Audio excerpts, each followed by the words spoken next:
This meeting is being recorded. Hello, everybody. We're back again with our bi-weekly, sometimes tri-weekly, sometimes weekly, meaning once a week, every other week, or every 3 weeks. But never weekly in the sense of not a strong presentation. I'm sorry, what did you say there?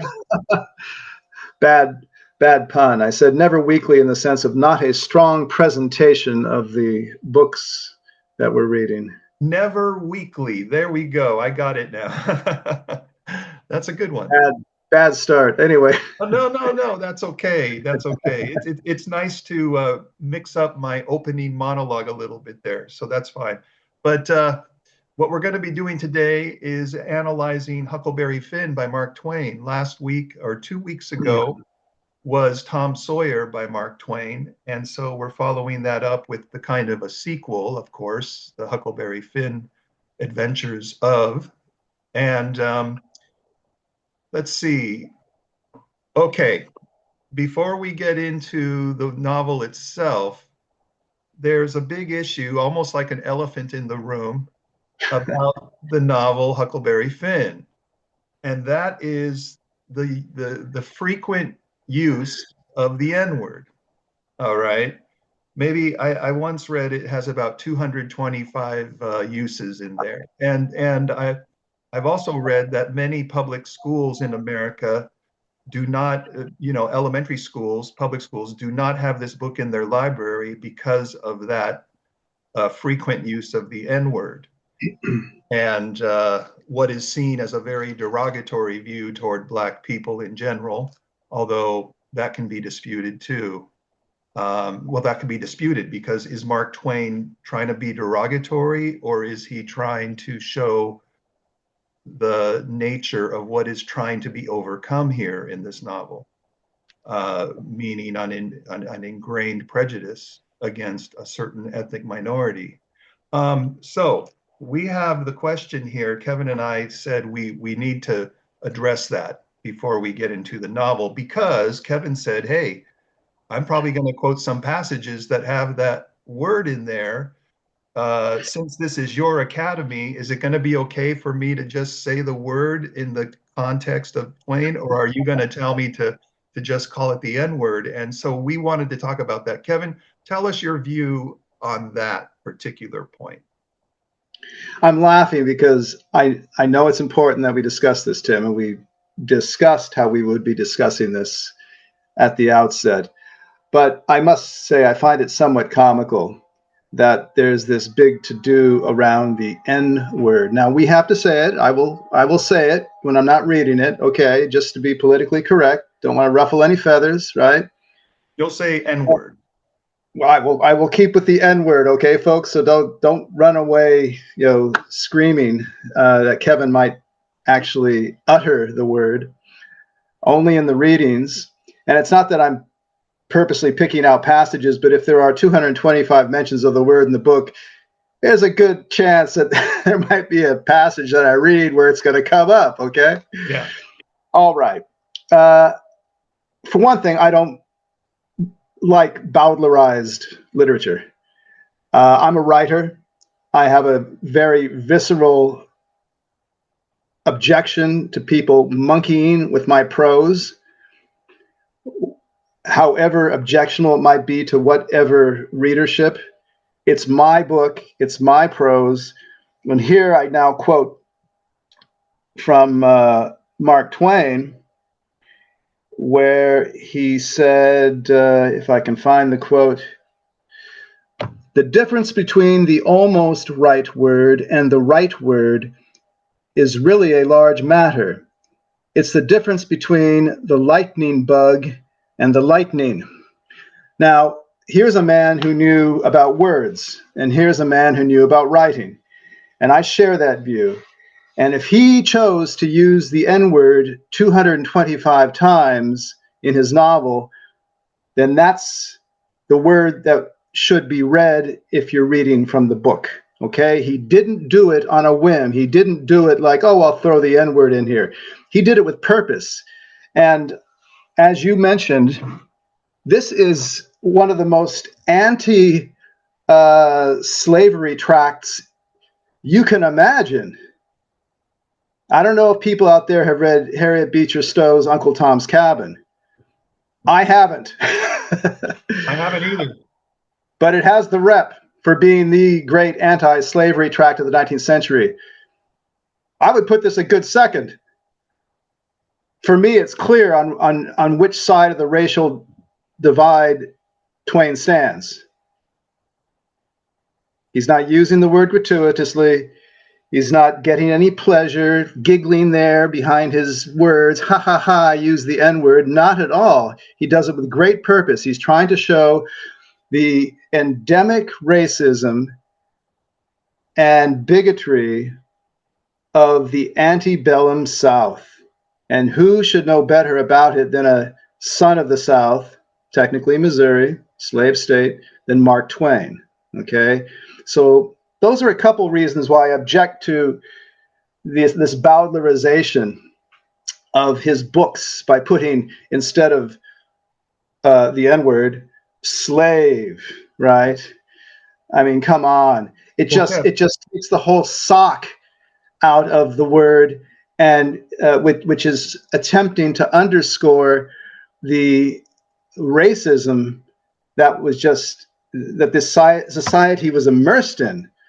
They just would use it at the drop of a hat in speaking with a slave. You know, hey, you N-word, get over here.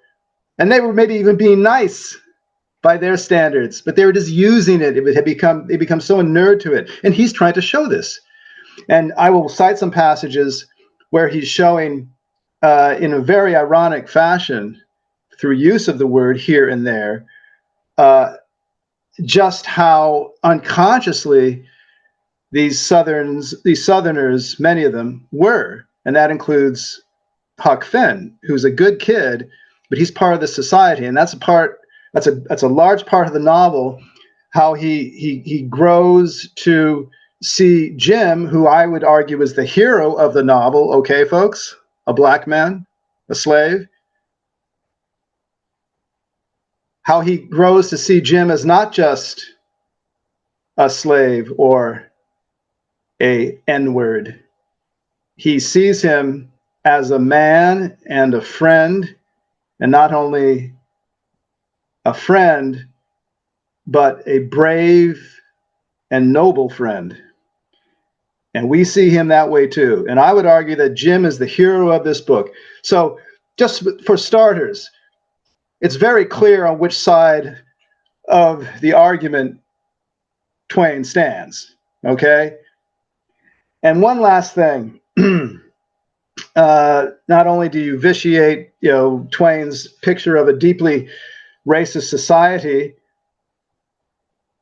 just one more thing on that. I mean, what would you rather have? Would you rather have us get a realistic picture of the society by using this objectionable word, which is an ugly word? I'm with you all on that. It's a heinous word. Would you rather have people speaking in the vernacular? And that's what distinguishes this great American novel. He's writing in the vernacular.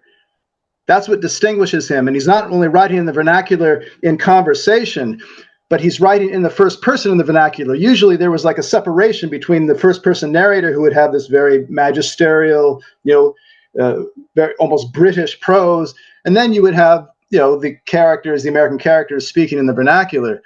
But he does it throughout. That's what really makes this the great American novel of the 19th century, at very least. I would argue even beyond Moby Dick.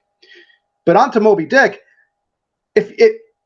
Because the hero, I would argue, the central character, the thing that makes the plot go, is Jim. And he is the N-word man, right, at the center of the novel. Well, if you were to bleep all these N-words, it would be like bleeping the word whale in Moby Dick. It's central. Okay? It's absolutely central. And another thing with these bleepings, it's so coy, you know. I'm sure every time people read the word slave in one of these Battle of the Rise editions, they're automatically thinking N-word. Or they're thinking, was that an N-word that they replaced? It just makes for too much cutesiness and too much confusion. And I always, it just points out the word more than if you just had it there, right? It's like a Sally Rand fan dance. She's going here and there with the fans. Well, you're imagining what's behind the fans the whole time, okay? It's almost obscene. Okay. All right. I didn't want to make a weak case. You made a good case for using it in the context of Twain's writing. Yeah. And I just wanted to mention, you said that one of the ways they cut out the word is by substituting it with slave. Have you actually heard that happening, or is that something you're imagining they're doing? I read that they did it with some edition of the book. Yeah. Okay, because our mother read the book this past couple weeks as well, and she had this edition from the Camarillo library, and in it they take the N word and they just put the letter N and then they put a line. And sometimes if it's plural, they'll put N, then the line, then S. So you have the word, you have just the N and a line. That's another variation of blocking it out, That's the Sally Rand fan dance again. Okay. Don't like it. All right, good. So I'm glad we covered that, because I want to make sure that if any viewers will be offended by hearing the N-word in context of Twain's text, you have the option of not continuing to watch, but we do invite all of you to stay on if you're willing to. All right, Kevin, so you read this novel again. How many times have you read it? Oh, it must have been about the fourth time. Maybe fifth. You said, I think you said last week you had read it about 10 years ago, maybe? I think the last time about 10 years ago, right? Yeah. So how did you feel about it this time around? Well, as I said, I think it's the great American novel of the 19th century. I'll leave the 20th century aside because my reading of American literature basically stops about Norman Mailer's Executioner's Song, like mid-70s or something. I'm not up to date. But I have assiduously read, I've taken courses in American literature in the 19th century, so I'm very familiar with it. And I rank this above Moby Dick, if only for its readability. It's just, it's like butter, Moby Dick can be difficult at times, and this is never difficult. It's just a crackling good yarn on top of the great use of the American language and the great characters and the great story of going down the Mississippi on a raft. It's become an indelible myth in the American imagination. And again, for me, the great American novel of the 19th century, at least, and as I will argue, with the hero being a black man. Yeah, almost revolutionary in that respect. Right. Some people don't see it that way. They see Huck Finn as the hero. I see Jim as the real hero, and he's the motor behind the whole thing. Without Jim, they're not going down the Mississippi on a raft because they're trying to get Jim to freedom. Yeah. And Huck, as far as they all know, he staged his own death. They think he's dead, so he just got to go, go across the river to Illinois. which is actually an interesting question. People have asked that, and I wondered as I was reading, why doesn't Jim just go across the river to Illinois, which was a free state? Well, it seems that at that time, they had the fugitive slave laws were in effect, and you were liable for any escaped slave if he came into your hands to bring him back to his owner, if at all possible. And there were a lot of slave catchers, bounty hunters on the opposite shore, because that was the obvious place for slaves to go to. So it made sense that they should, float down the river and want to then go up the Ohio after Cairo at the tip of Illinois, where the Ohio River and the Mississippi intersect, that they would then want to go up the Ohio, and there you would have the Underground Railroad was more, it was operative in a greater way in Indiana and Ohio, the state, as I understand it.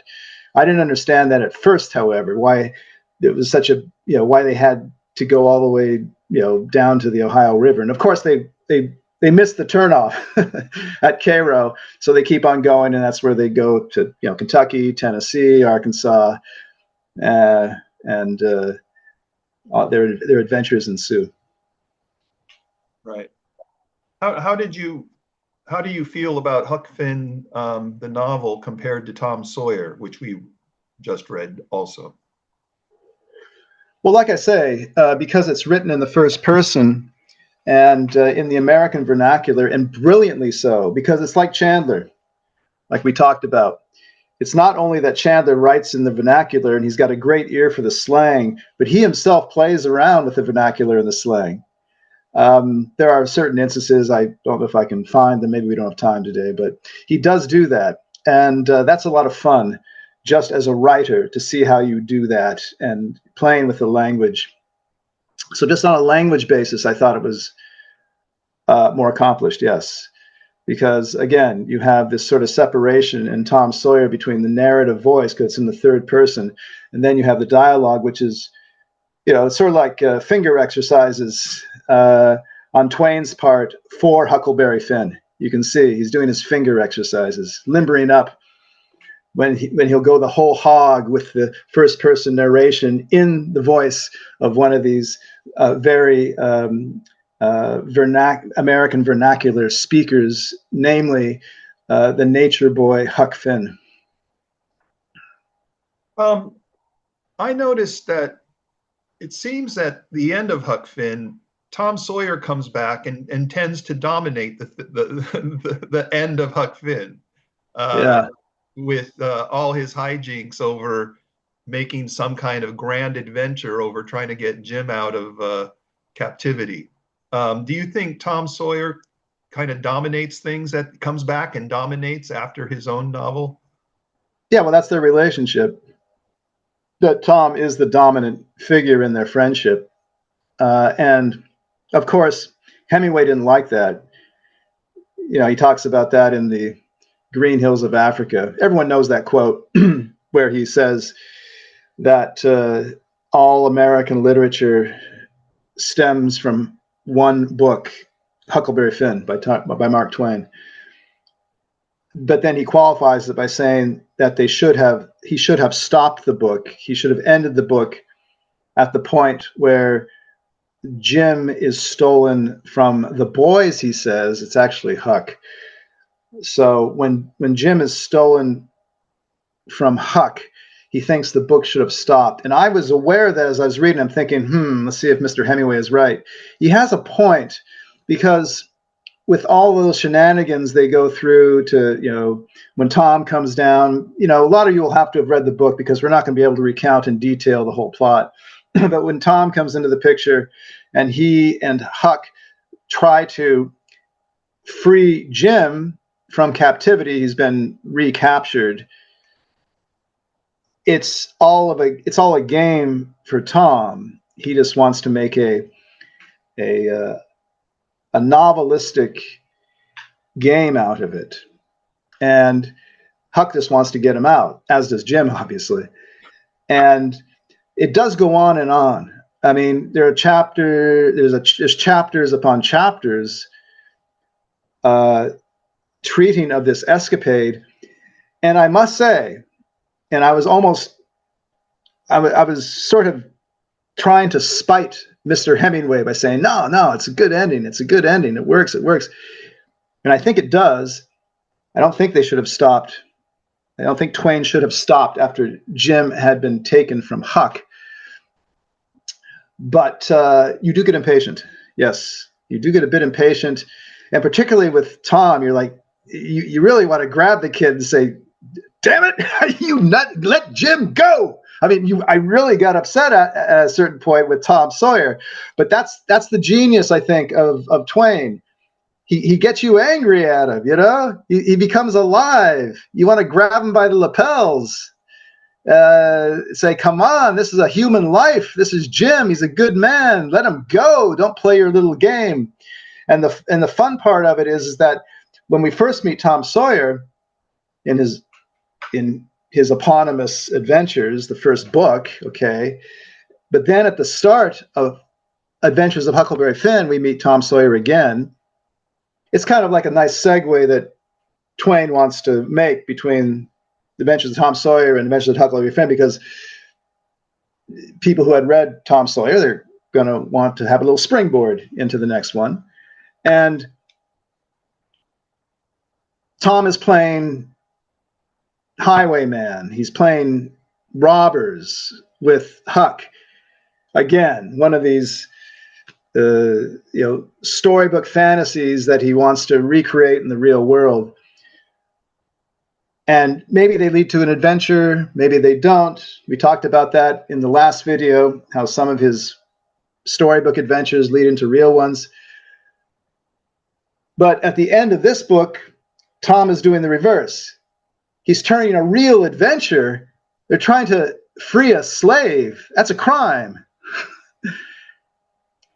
Into a storybook fantasy of his own devising. So it's a kind of a nice little bookend, the way he does that with Tom Sawyer at the beginning, and and with him and his storybook fantasies, and maybe turning to real adventures, and then he flips it. Tom Sawyer at the end, who actually is thought to be Huckleberry Finn. It's another long story, but it's a mistaken identity thing, like Twain's The Prince and the Pauper. But now Tom is, again, he's taking a real life situation and he's turning into a storybook fantasy, and then it flips again. It turns into a real life adventure where Tom gets shot, and Jim then intervenes on his behalf and becomes, like I say, the real hero of the book. Okay. Do you have any passages to quote talking about the vernacular and the use of language and the Sure. Smooth as butter narrative? Well, we have to start with, of course, the classic opening. Oh, yeah. I laugh at it just thinking about it. And it's before the book even begins. And the first part is called explanatory. And this addresses your question as to the vernacular. Twain writes, in this book, a number of dialects are used, to wit, the Missouri Negro dialect, the extremist form of the backwoods Southwestern dialect, the ordinary Pike County dialect, and 4 modified varieties of this last. The shadings have not been done in a haphazard fashion or by guesswork, but painstakingly, and with the trustworthy guidance and support of personal familiarity with these several forms of speech. I make this explanation for the reason that without it, many readers would suppose that all these characters were trying to talk alike and not succeeding. I think that's great. Because you do have to have a fine-tuned ear to note the differences. Not that I have it, but Yeah, you do see. Excuse me, my smartphone's ringing. You do hear the differences if you read carefully. He's a master of inflection and slang and jargon and the whole spectrum of linguistic peculiarities that the people in his novels might have. And then the second part, which is classic and I think everyone knows, but it Can I say something about that? bears repeating. What? Can I say something real quick? Oh, indeed, of course. Yeah, please. That little passage you read, Mark Twain is speaking in his own voice at this point, not the voice of Huck Finn buried in that endemic slavery where the N-word is usual. And he says the Negro Missouri dialect. He doesn't say the N-word Missouri dialect. So that shows where Twain's heart is. What's also interesting is that this is the last time we hear that voice. That's right. He dives completely into the Huck Finn voice. And there's not even any kind of, wink, wink, nudge, nudge kind of stuff going on. It's completely naive. It's completely straightforward. It's completely honest. And he's being ironic without pointing it out in Huck's voice in many passages. This has to be mentioned, though. It's the notice. Just beneath the explanatory, there's the notice. Persons attempting to find a motive, persons attempting to find a motive in this narrative will be prosecuted. Persons attempting to find a moral in it will be banished. Persons attempting to find a plot in it will be shot by order of the author. That's a pretty good opening there. He's overturning all the expectations of a 19th century novel, except one genre, the picaresque, because the picaresque famously does not have a continuous plot that's tied up nicely at the end. Although I would argue that Huckleberry Finn is tied up nicely at the end. But you go from adventure to adventure to adventure. It's kind of the picaresque novel. It starts off with, Cervantes' Don Quixote, and it's an offshoot, kind of the ugly stepsister of the chivalrous romances of the Middle Ages, because it's not guys going out to find the Grail, or as Twain in A Connecticut Yankee in King Arthur's Court would say, to go grailing. They're not purposely going out there to have adventures and save damsels in distress. In a picaresque novel, although Don Quixote does that, and what I argue just now is the picaresque novel prototype.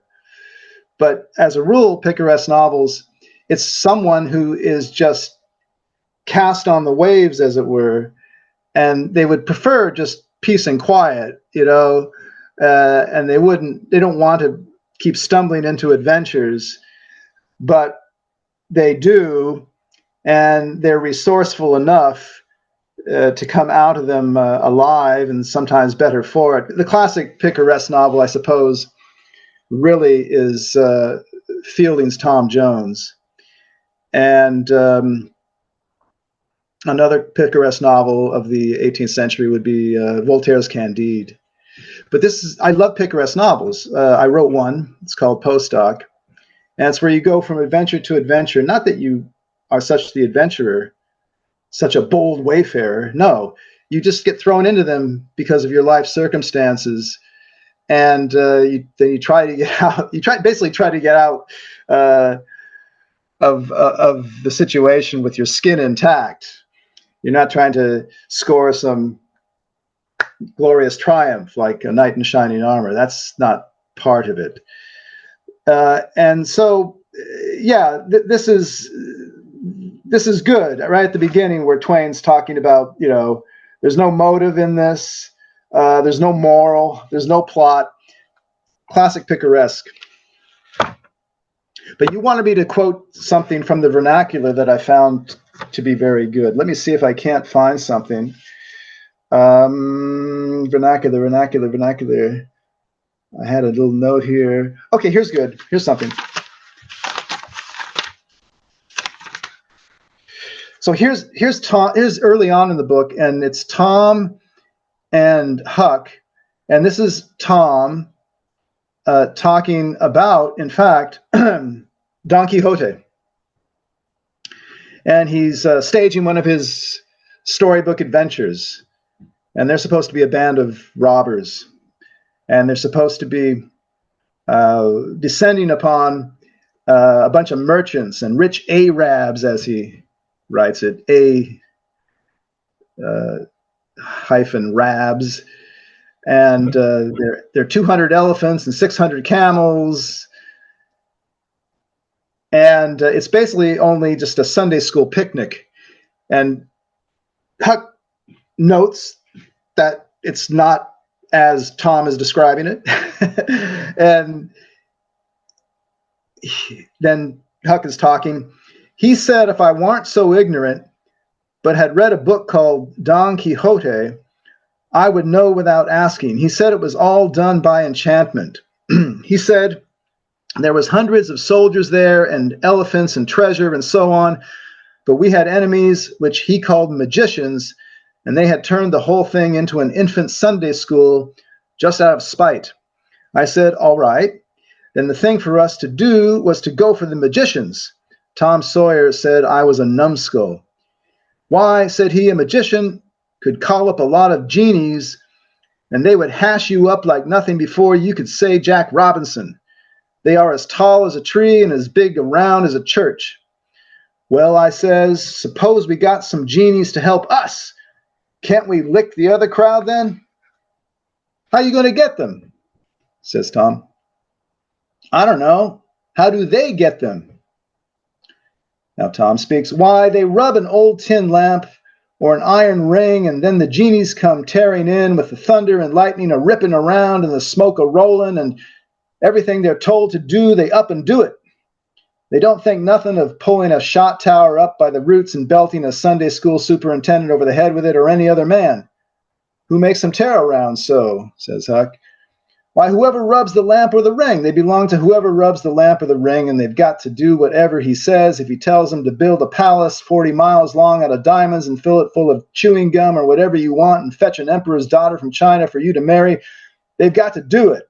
And they've got to do it before sunup next morning, too. And more, they've got to waltz that palace around over the country wherever you want it, you understand.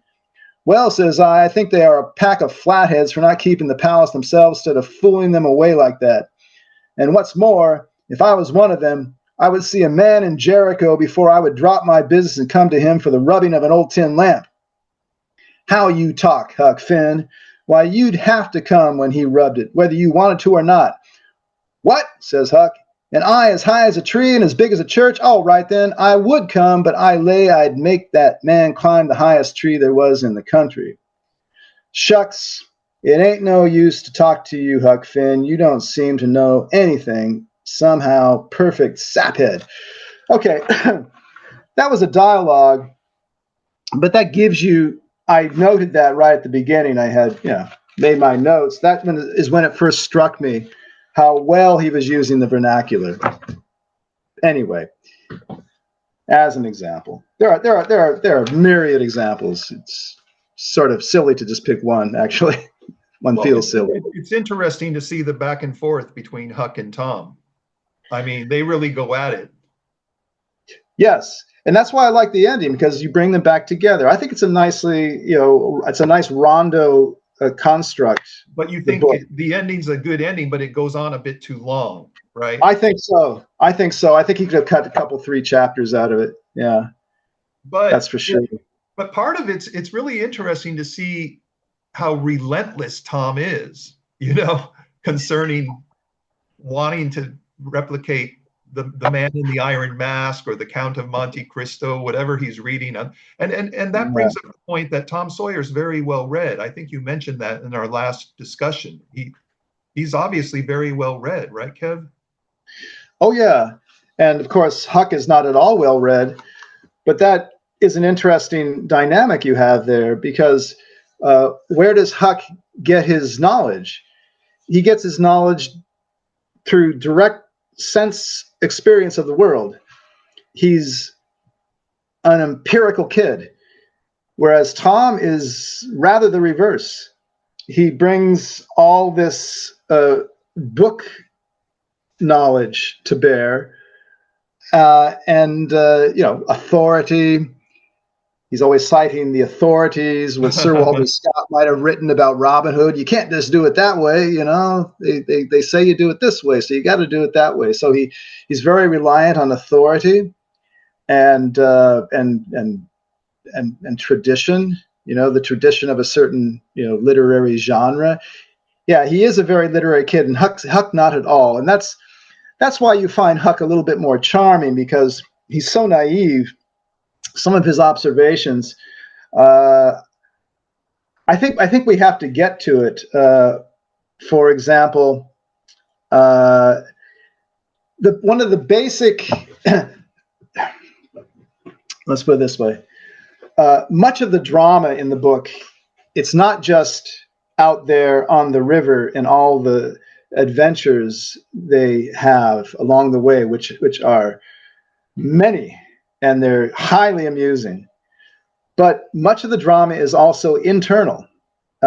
Namely, it's Huck's conflicted feelings about helping a runaway slave. And because he's a creature of his time and place.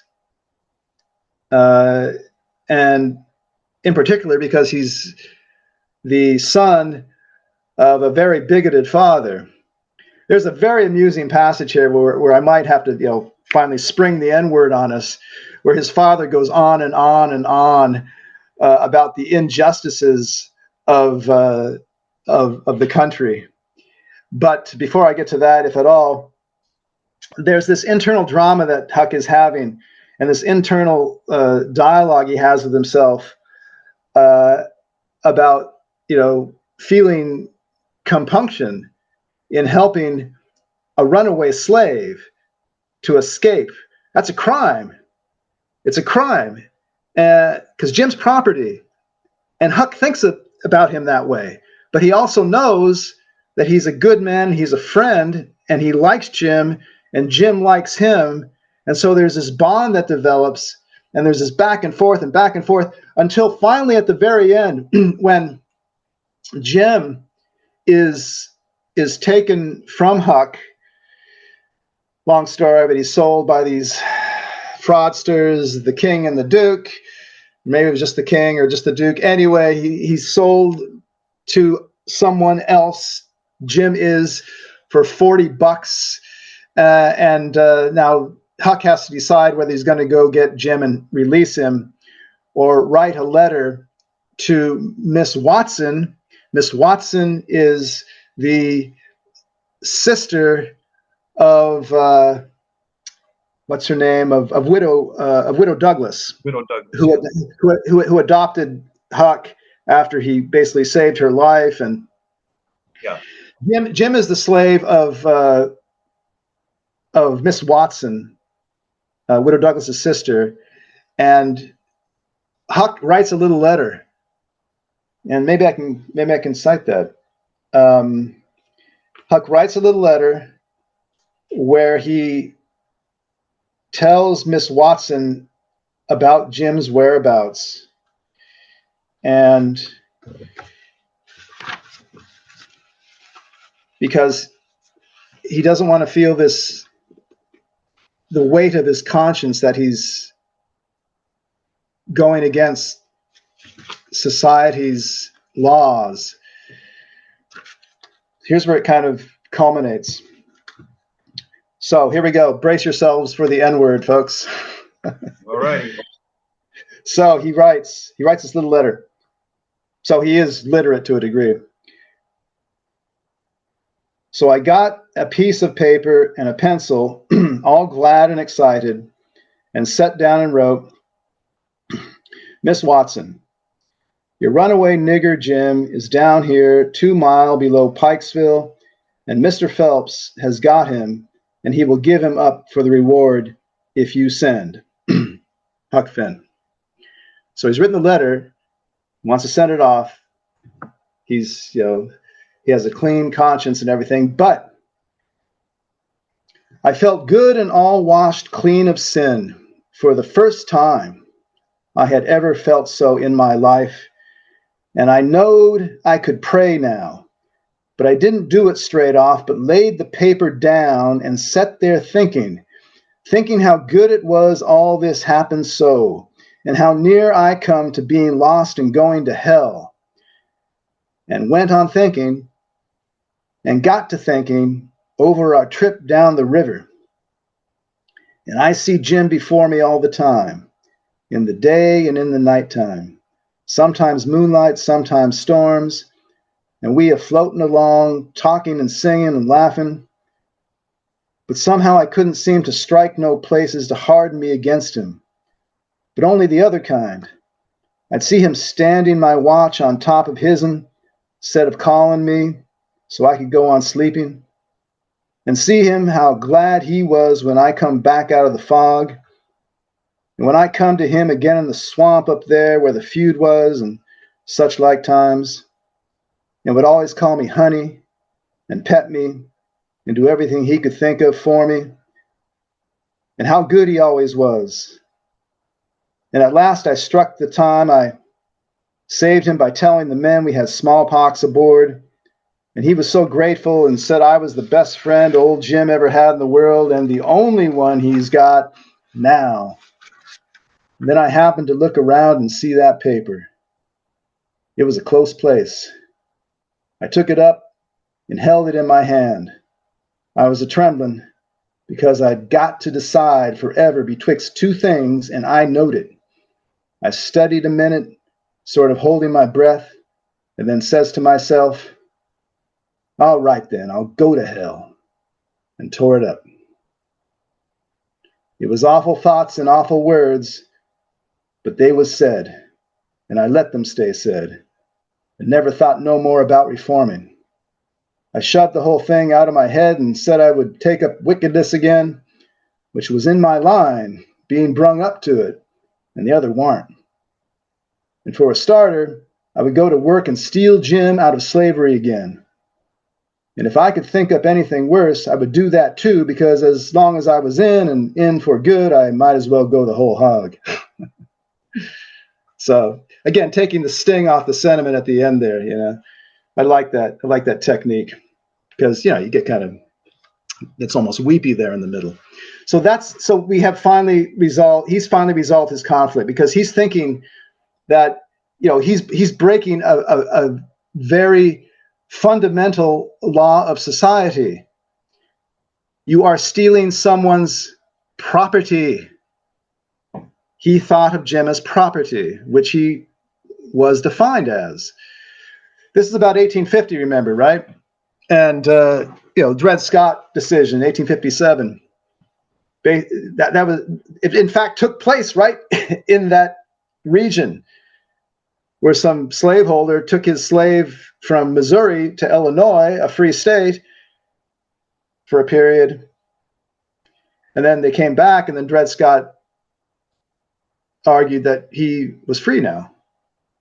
And then the decision came down from Judge Taney. I think he wrote the decision. I think it was a 7-2 decision. Dred Scott, 1857, that no, this is property. And a black man, a slave, does not have protections under the Constitution as a citizen. So it's not unusual that you would have, we are not to be shocked that a 14-year-old boy, however old he is, Twain never tells us exactly, should be indoctrinated in this way of thinking. And this is the internal conflict that goes on throughout the novel, and it's finally resolved here, where he says, because Miss Watson was telling him all about heaven and hell, reading to him from the Bible and everything else. And he says, well, I'll go to hell. I'll go to hell. This is my friend Jim. It just ain't right to turn him in. Very good. Very good explication of the moral dilemma that this young boy feels.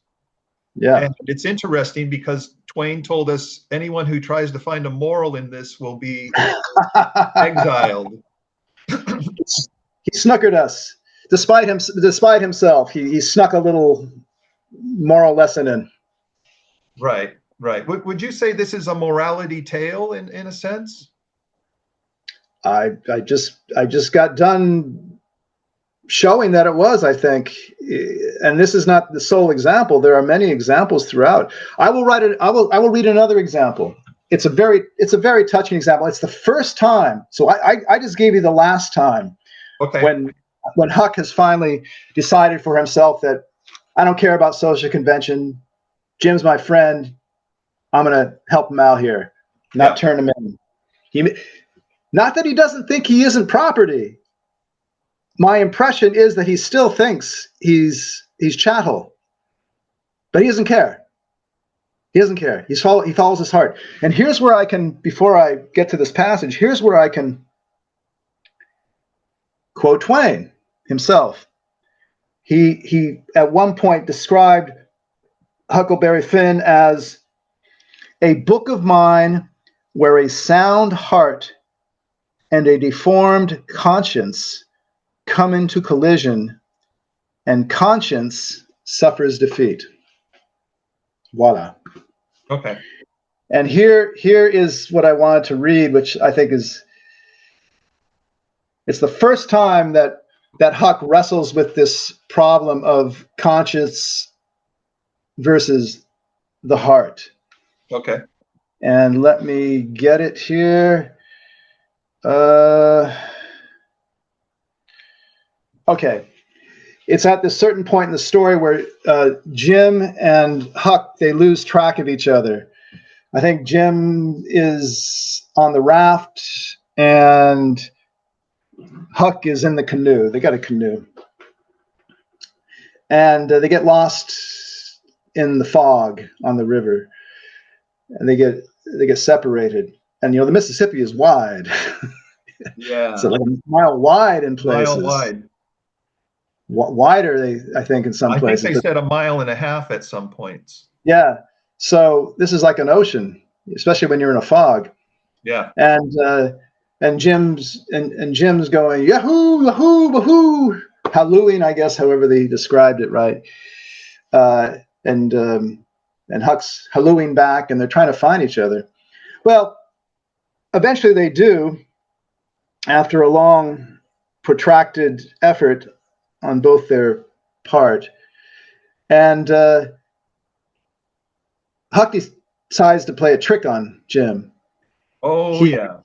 He comes onto the raft, and Jim sees him, and he falls to his knees, and he goes, "Oh, don't hurt me, don't oh, please, Mr. Ghost," whatever he says, "don't hurt me, And then Huck plays along to a degree, but then he says, "No, it's me. What are you talking about? It's me, Huck, the real flesh and blood Huck." And then he convinces Jim that it was all a dream. The past hour or two, however many hours it was. And he gets Jim to thinking it was a dream. And then he pricks the bubble of this dream by saying, "But Jim," and I will start to read now,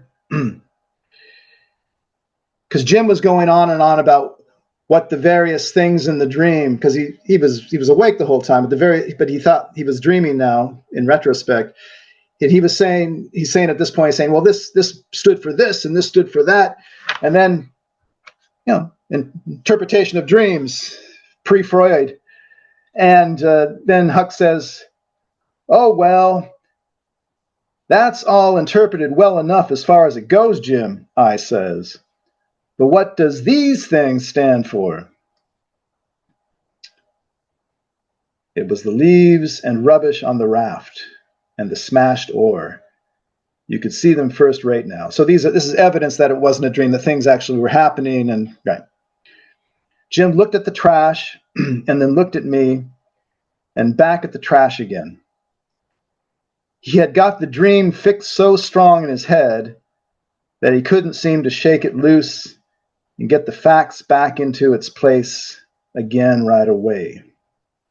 But when he did get the thing straightened around, he looked at me steady without ever smiling and says, "What do they stand for? I's going to tell you.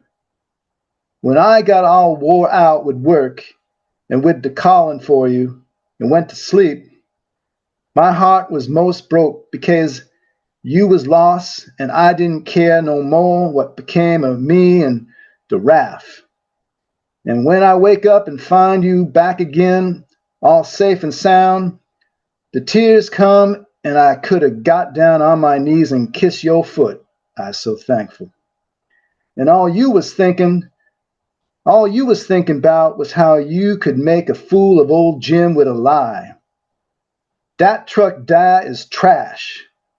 And trash is what people is that puts dirt on the head of their friends and makes them ashamed." Then he got up slow and walked to the wigwam, have a wigwam on the raft, and went in there without saying anything but that. But that was enough. It made me feel so mean I could almost kissed his foot to get him to take it back. It was 15 minutes before I could work myself up to go and humble myself to a nigger. But I done it, and I warn't ever sorry for it afterward neither. I didn't do him no more mean tricks, and I wouldn't done that one if I'd have knowed it would make him feel that way. Okay, so Huck is suffering because he had made Jim suffer. Yep. And he goes and humbles himself before a N-word. So the N-word, this racial epithet, and he's humbling himself before it. Unthinkable. When you said the word, I didn't expect it, but when you said it, it had a very poignant aspect to it. Right. It's a very poignant passage, I think, because despite the fact that he thinks he's less than, and he is property, there's something in his heart that tells him to go and apologize. Yeah. And that just goes back to Twain's quote: "A book of mine where a sound heart and a deformed conscience come into collision, and conscience suffers defeat." Yeah. Perfect illustration of that. Okay, Kev, we've got about 5-6 minutes left. You said prior to this chat to me privately that you might think there's necessity to have a second session because there's so much going on in Huck Finn. Do you think we need to have another hour-long session, or can we wrap things up here? Let's see, but let's try and wrap things up, and then we'll see how we feel. We'll discuss it outside of this. Yeah, go ahead and wrap it up for today. Okay. This book is a combination of the vernacular, and that's why I stumbled a couple times. Not that I'm the perfect reader. I often stumble when I read, but I stumbled a couple times, in particular toward the end, because there's all these shortened words with apostrophes, and it's kind of hard to tell you the truth. It is kind of hard to get it smoothly and make it sound natural. Yeah. So I fumbled the ball there a couple of times. Sorry, folks, but it's to Twain's credit. He really is minute in his notations and how he wants it to be spoken. Good. Right. So this great use of the vernacular, one thing, and writing in the vernacular, not only in the dialogue, but in the narrator's voice, which in this case is Huck Finn, a 14-year-old backwoods kid. Right. Brilliant how he captures that. Second thing is the realism. It's realism, right?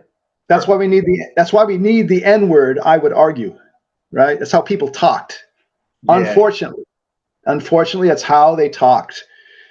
And you're not going to get the same realistic feel and punch if you don't keep it on that realistic level. And Twain does a great job of that. You always feel that Twain has been there. He's been through this. Yeah. It could be virtue of his great imagination, but I dare say he was there and had been through it all. He'd been a pilot on the Mississippi going up and down it for a couple of years, right? Yeah. In the 1850s. But you don't need to know that. You get to feel very strongly that this has a real base in lived experience. Right. And the third element here is a satire. He's holding up this society and its denizens to ridicule. Yeah. Sometimes loving ridicule, like with the ants. It's like 3 ants in this thing, you know. Okay, loving ants, kind of funny, you know, Bible toting, kind of strict sometimes, but he likes them just like Tom does his Aunt Polly. Sure. So satire on that level of, you know, good bourgeois society, but then there's some lacerating satire, which is not kind at all. He's coming down very hard on people. And that's the fun of it, because he's very humorous about it, you know. Right. He's got a very wry, caustic edge to his satire, which is as satire should be. And here's my closing argument. If people ever want to argue themselves that this is a racist book, well, you know, I would have to agree with them. It is actually racist against white people. I don't know a greater assembly of blackguards, crooks, cutthroats, fraudsters, killers, fools, gullible rubes, bigoted rednecks. I don't know a larger assembly and more colorful and varied assembly than in the Adventures of Huckleberry Finn, all white. And I don't think there is a mean word from the narrator, namely Huck, directed intentionally, at least, at Jim or at any other, in the popular idiom, person of color. There aren't that many, but they do come up once in a while. But there's lots and lots of antipathy and scorn that Twain through Huck has for the whites. Okay, Kev, you made a good argument about what the novel's about and the racist aspects of it. We do see Huck use the N-word, but as you say, he's not doing it in a mean-spirited way, like many of the white people. So, that's even the sad part. They just do it unthinkingly. It's part of the idiom. It's how they speak about people, and they don't even have to have any ill feeling toward a certain race or anything, but it's just such a denigrating term that you do, even as you're reading the book, you know, if it's mentioned 225 times, you do become a nerd to it. You know, it doesn't bother you after a while. This is just the world that you're living in with this book, which says everything. You become a nerd to this hateful word, very objectionable at various levels, and it becomes innocuous. That's also what the book does. It shows you how you become desensitized to certain language, whereas the targets of it aren't at all desensitized. I wouldn't imagine. Shouldn't think. The targets of it are not at all desensitized. In what sense? I don't think if you called a slave back then the N-word that he would have taken it as the milk of human kindness directed his way. I got you. All right, Kevin. Well, listen, that was a nice survey of Huckleberry Finn. Certainly, it is a great candidate for great American novel of the 19th, 20th, and even the 21st centuries. At least for the 19th century, you have a lot of good insights about why it might be considered the great American novel. Well, we got to finish here.